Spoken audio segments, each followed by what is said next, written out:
I'd like to fancy myself the curator of a museum of things that shouldn't exist.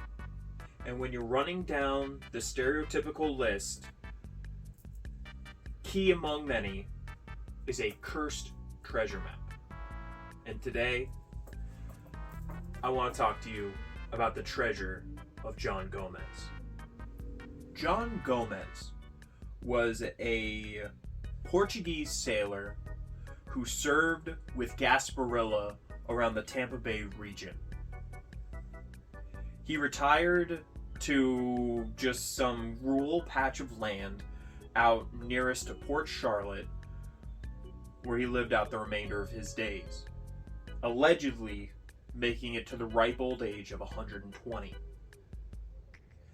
Now, the contents of this cursed treasure map is a transcript of a letter detailing what he did in his final day and theorizing what he could have done with his fortune. Nearly incomprehensible now, seeing as how he died over 200 years ago. But a treasure map's a treasure map. A previous owner before me went through and documented possible areas where he could have buried his fortune based on strange things that the letters details he did in his final day before he drowned himself.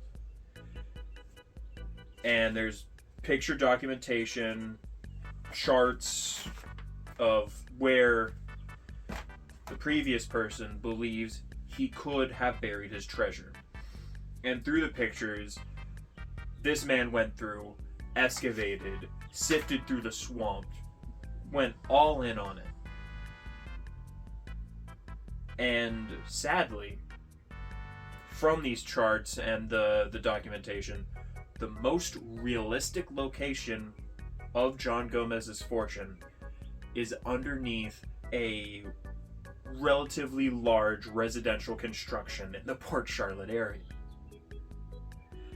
And with all the effort he put in to finding this treasure, all he walked away with was a couple of Spanish reals, that of which I have 3. So that's the treasure map itself. At a future date, it could be looked for. It could have already been found. It could have been destroyed by the elements. I mean, the metal coins exist, but the box could have eroded, been destroyed. A hurricane could have scattered the land at some point in the however many years. But the existence of the transcript and the maps, I think, is pretty cool. Now to the curse aspect of it. Now, this is alleged stories that were told to me by my mother of things that happened before I was born. This map was sold to a man who was a friend of my father's, and the man who sold it to him died shortly thereafter. That man is the one who wrote all of the charts and actually went looking. After he gave up in frustration, he sold this to my father and died shortly thereafter. My father never got the chance to sell it, and it got handed down to me. I believe if I try to sell this thing, I'll probably die too. It's a cursed treasure map. I mean, 3 is a pattern. And I just wanted to tell you guys about this cool thing that I can't really do anything with other than be like, huh, that's cool. And I hope you find it cool too. Baba Booey. This is what was inside of her.